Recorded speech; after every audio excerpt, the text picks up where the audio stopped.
लोकशाहीर साहित्यरत्न डॉक्टर अण्णाभाऊ साठे यांची 106वी जयंती आज नांदेड जिल्ह्यात मोठ्या उत्साहात साजरी करण्यात आली। जयंतीनिमित्त संपूर्ण जिल्ह्यात विविध कार्यक्रमांचं आयोजन करण्यात आलं होतं। यावेळी काँग्रेस खासदार रवींद्र चव्हाण, आमदार प्रताप पाटील चिखलीकर, आमदार बालाजी कल्याणकर आणि महापौर कविता मुळे यांच्यासह विविध क्षेत्रातील मान्यवरांनी अण्णाभाऊंना अभिवादन केलं। याच दरम्यान डॉक्टर अण्णाभाऊ साठे यांना भारतरत्न पुरस्कार देण्यात यावा अशी मागणीही लावून धरण्यात आली आहे। पाहूयात यावरचाच एक सविस्तर आढावा। लोकशाहीर साहित्यरत्न डॉक्टर अण्णाभाऊ साठे यांची 106वी जयंती जिल्ह्यात मोठ्या उत्साहामध्ये साजरी होते आहे। मी सध्या नांदेड शहरातील अण्णाभाऊ साठे यांच्या पुतळा परिसरामध्ये आहे। अभिवादन करण्यासाठी मोठी या ठिकाणी अनुयायांकडून रांग लागलेली आहे। विविध सामाजिक संघटनांचे पदाधिकारी आणि लोकप्रतिनिधी देखील या ठिकाणी अभिवादन करण्यासाठी येत आहेत आणि या सार्वजनिक जयंती मंडळामध्ये पदाधिकारी आपल्या सोबत आहेत। कसं नियोजन करण्यात आलेले आहे, जिल्हाभरामध्ये काय काय कार्यक्रम ठेवण्यात आलेले आहेत। नमस्कार, मी ॲडव्होकेट गणेश कादलापूरकर, अण्णाभाऊ साठे सार्वजनिक जिल्हा जयंती मंडळाचा पदाधिकारी। आणि आज अण्णाभाऊची 106वी जयंती आहे, त्या निमित्तानं या ठिकाणी जिल्हा जयंती मंडळाच्या समाजाच्या वतीनं रक्तदान, अन्नदान वाटप आणि गायनाचा कार्यक्रम, शायरीचा कार्यक्रम, भरघोस कार्यक्रम दरवर्षीप्रमाणे यावर्षी सुद्धा या ठिकाणी आयोजित केलेला आहे।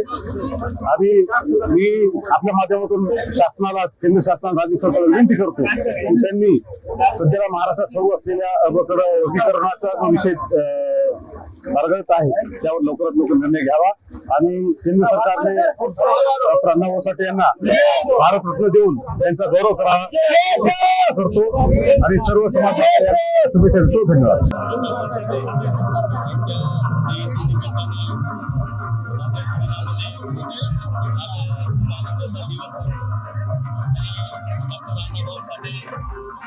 यांचा जयंती निमित्ताने या ठिकाणी सर्व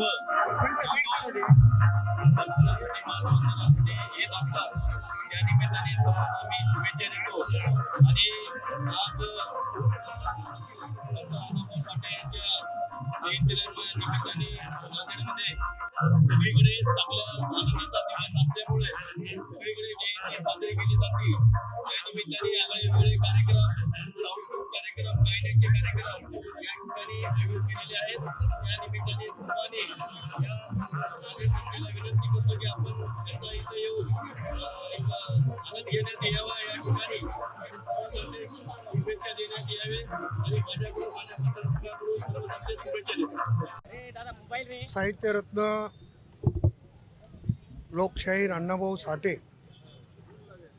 यांच्या जयंतीच्या निमित्तानं त्यांना अभिवादन करण्यासाठी मी आणि माझे सर्व सहकारी या ठिकाणी आलेलो आहोत। आणि दरवर्षी अण्णाभाऊ साठेंच्या पावन स्मृतीला आम्ही अभिवादन करत असतो।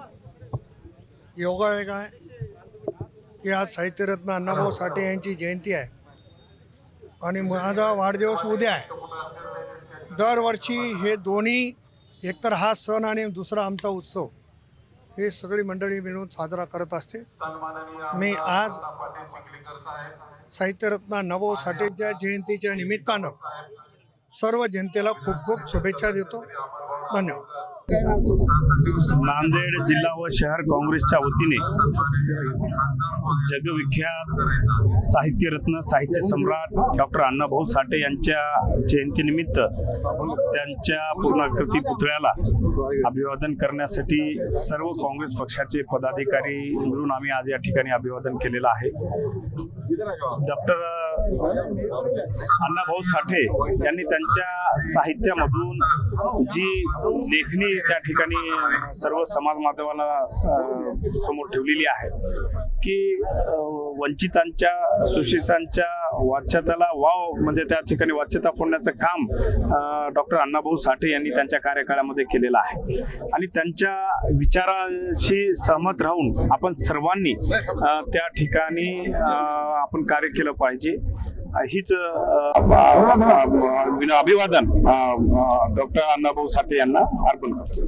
समाज बांधवांच्या वतीने सातत्याने लोकशाहीर अण्णाभाऊ साठे यांना पुरस्कार देण्यात यावा अशी मागणी होती आहे, पण अद्याप विरोधी पक्षामध्ये डॉक्टर अण्णाभाऊ साठे यांना भारतरत्न दिलं जावं ही सर्व सर्व मागणी आहे, सर्व स्तरातून मागणी होत आहे. गेल्या वर्षी मी माननीय भारताचे पंतप्रधान नरेंद्र मोदी यांना माझं व्यक्तिगत पत्र दिलेलं होतं की डॉक्टर अण्णाभाऊ साठे यांना भारतरत्न देण्यात यावं, पण केंद्र शासनाने अद्याप तो विचार केलेला दिसत नाहीये आणि याच्या पुढे मी मागणी डॉक्टर अण्णाभाऊ साठे यांना भारतरत्न मिळावं यासाठी मी प्रयत्न करणार आहे. मध्ये आज विविध कार्यक्रमाचं आयोजन करण्यात आलेलं आहे. यासोबतच अण्णाभाऊ साठे यांना भारतरत्न पुरस्काराने सन्मानित करण्यात यावं असं समाज बांधवांच्या वतीने मागणी करण्यात आली आहे. श्रीराम मोठे, टॉप न्यूज मराठी, नांदेड.